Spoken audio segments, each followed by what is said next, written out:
Good evening, everybody. Let me first just say that it's a real blessing for me to be up here in front of you guys tonight. If you don't know me, my name's Rob, and I'm studying to become a pastor. I don't see myself as the kind of guy who lands in a church and delivers a message every Sunday to the church body. I believe that God has called me for a very specific ministry, and that is to be in here and sharing my heart and my experiences. And talking about Jesus. Everyone in my life knows that I have a heart for prison ministry. The gals that I work with, when I'm leaving work to come here, are always saying, have fun at the prison tonight, Rob, which gets some pretty interesting looks from our customers. And it's okay because I'm fairly confident that my older kids probably use the same thing on their friends. Oh, sorry, dude, I can't come over tonight. My dad's heading to prison again. And it is what it is. It's kind of funny. I know that the older kids, they understand and they get it. They think it's cool that dad's going back to school. They think it's cool that dad's going to be a pastor. It's the younger kids that kind of have to worry a little bit just how much they understand what's really going on. I've got an amazing 3-year-old daughter. She's just amazing. We've explained to her that what's going on, and so she knows on Tuesday nights when I'm not at home that I'm here doing the Bible study with John. She knows that I'm here tonight delivering this message. But when you're 3 years old, you don't necessarily see things the way that grown-ups see things, and you got to think that to her it's kind of like, well, Dad's not here tonight to tuck me in, and Dad's not here to give me my dessert or to ride around like a pony. And so, I said she was amazing. It really blew me away a couple weeks ago when out of the blue she says, "Dad, it's really cool." And I said, "What's really cool?" She said, "Out of all the people in the world, God chose you to go in the prison and tell people about Jesus." Now, obviously, she's going to be a pastor's daughter. We need to work on her pronunciation of Jesus, but wow, I hadn't even thought of it like that. It really is pretty cool. God chose me to come in here and talk about Jesus. That's cool. And the thing is, at 3 years old, she doesn't know anything but going to church every Sunday and hearing us pray and saying grace and reading from the Bible. She doesn't know that for a long time, Daddy didn't walk with God. In fact, Daddy did pretty much whatever was necessary to run as far away from God as possible. And the reason I did that for such a long time is when I was a kid, I actually wanted to become a pastor. I knew God was calling me to become a pastor. Up until I was about 14, it was a foregone conclusion that I was going to be a pastor. And then I turned 14 and I started hanging out with the wrong kind of people, doing the wrong kind of things, and I chose to turn away from God. Now, something really interesting happens when you turn away from God. You spend the rest of your life knowing that those things that you do that God wouldn't approve of, He's up there not approving of them, because you may turn away, but you always know He's there. And so I think I used it as an excuse for a long, long time. Whoa, what could God possibly want from a guy like me? What could God see when He's looking at me? I don't see it. And I think that it's an important question to address, because it can happen to anybody, no matter where they are in their walk of faith. That idea that, God, what do you see in me? Because I don't see it. So I don't know what your motives for being here tonight are. Hopefully you have a strong relationship with God, and this is your one night a month to have worship and fellowship. And if you're here for that, then God bless you. Or maybe you came just for coffee. And if you came just for coffee, I'm not going to hold it against you. Because somewhere along the line, you probably had this little conversation with yourself that said, okay, I'm not really the kind of guy that sits and listens to somebody delivering a message about God. But there's coffee. So I could sit and listen to somebody talk about God, but I get coffee.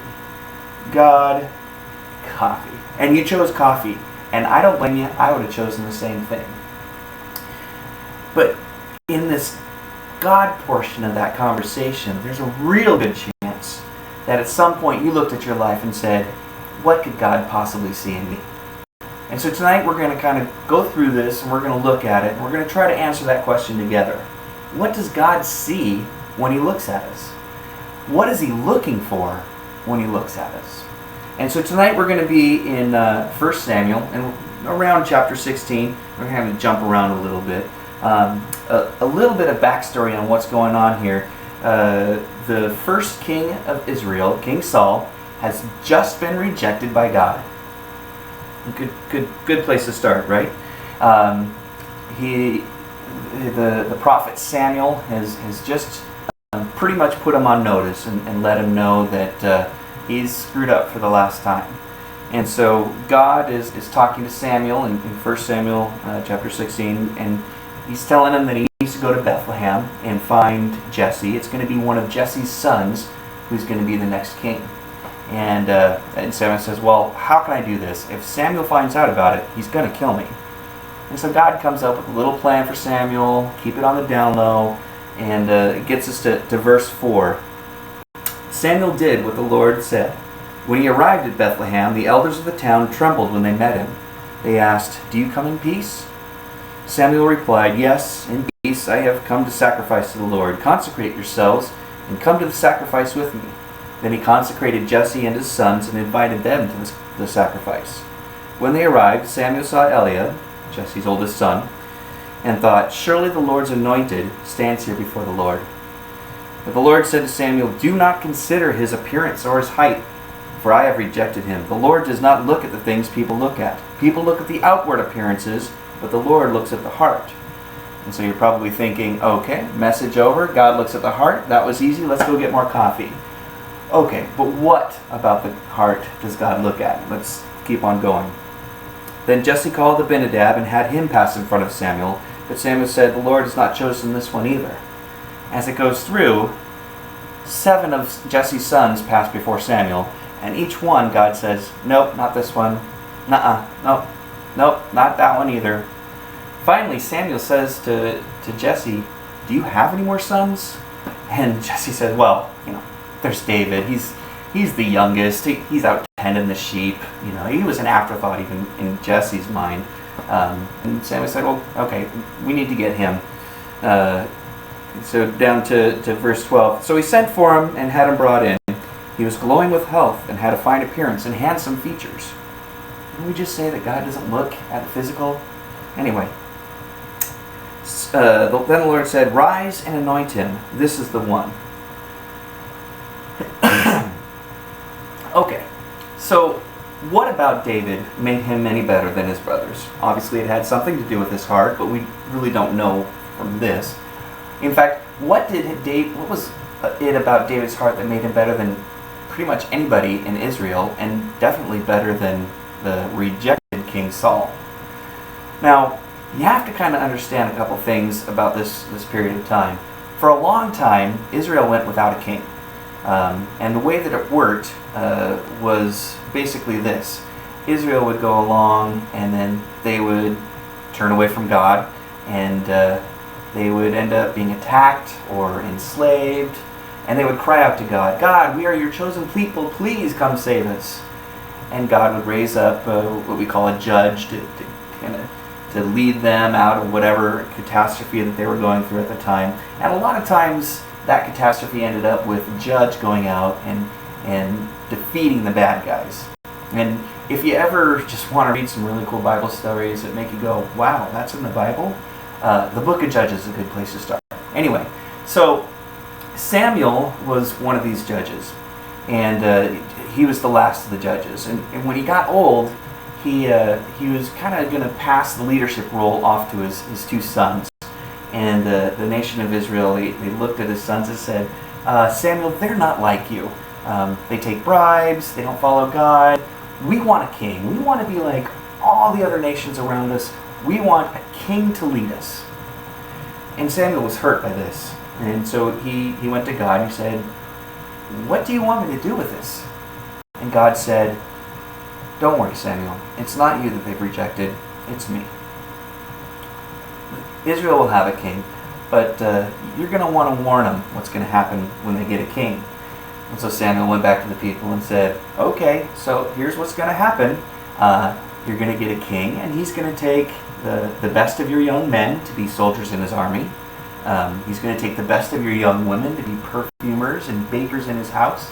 He's going to take the best of your crops and the best of your livestock, because that's what kings did. Okay, they got the best in the land, and it all went to them. And Israel said, "We don't care. We want a king." And so God had Samuel anoint Saul as king. Now you have to understand this about Saul. If there was a perfect physical specimen of a king, Saul was it. First off, he came from a rich and powerful family, so instant, credit. He was respected. He was described in the Bible as being the most handsome guy in the land. I mean, it doesn't get much better than a rich and powerful and handsome guy, right? And the Bible says he was a full head taller than anybody else. And you have to understand that at the time, kings didn't just make laws and take the best of the land. The king was the guy who led your army out to battle. And so you wanted a big, imposing, kind of guy. And so the nation of Israel saw Saul, and they're like, yeah, that's him. That's the kind of guy that we want as our king. The problem is, Saul wasn't the kind of guy that God wanted as king.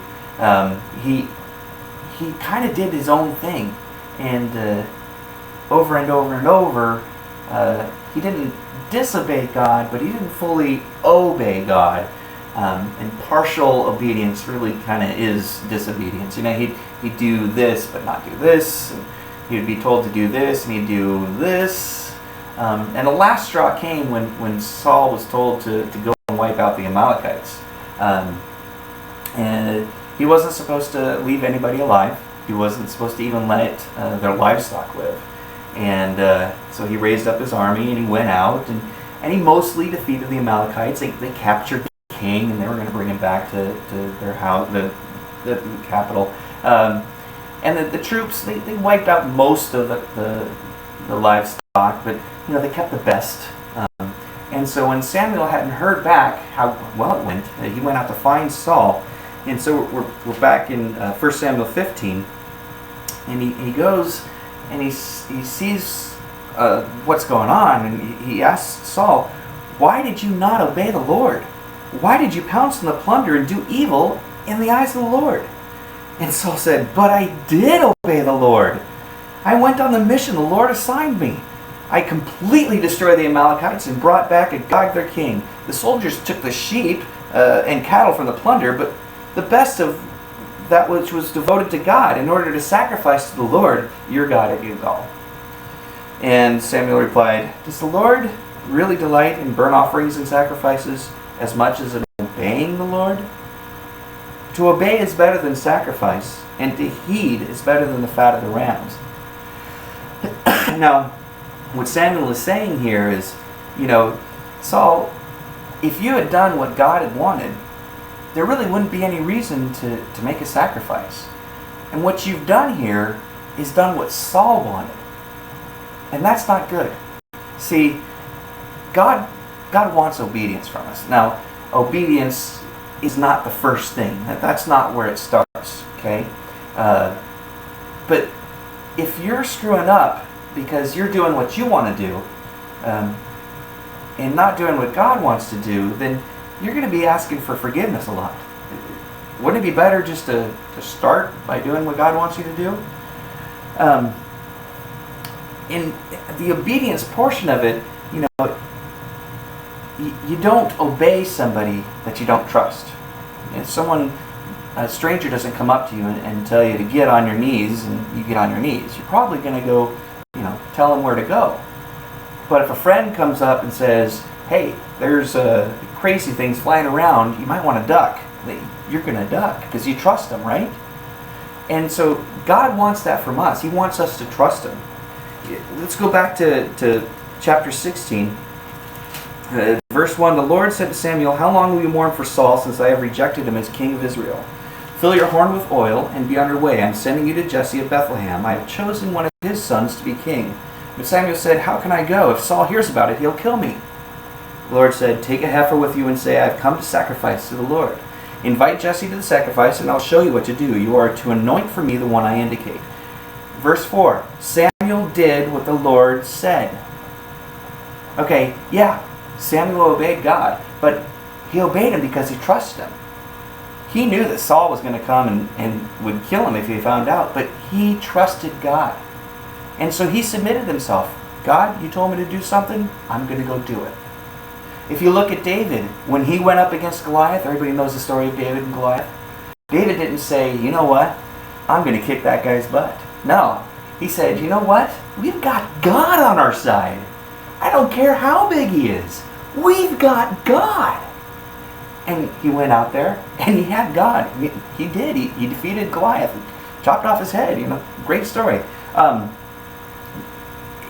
What it boils down to is the thing that Samuel didn't understand, because he kept looking at the appearance, and he even looked at David's appearance even after God told him not to, is that he was already the model of what God was looking for in a king.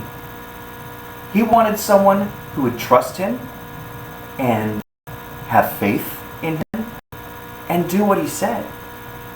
And David was that kind of guy. That's what was in David's heart. He was going to follow the Lord. Now, when I came back to the church and became a Christian again, or however that works, it took a while for me to find my step with God, if you will. And when I decided to become a pastor, it didn't come with, a ray of light from heaven or trumpets being blasted by angels or even a burning bush. It came when I said, God, I trust you. And if this is what you want for my life, I'm going to do it. So, if you guys came here for coffee tonight, just know this. Sometimes it's a little bit of faith that gets things started. And you guys had the faith that you'd come here and get your coffee and not die listening to me. So, obviously we've managed to get through that. But just a little bit of faith in God, a little bit of submission, a little bit of God, I know you're in control of things, and I trust you. It can go a long way, and it's when you have that faith and that trust in God that cool things start happening. So thanks for listening to me tonight. Let's go ahead and bow our heads and pray.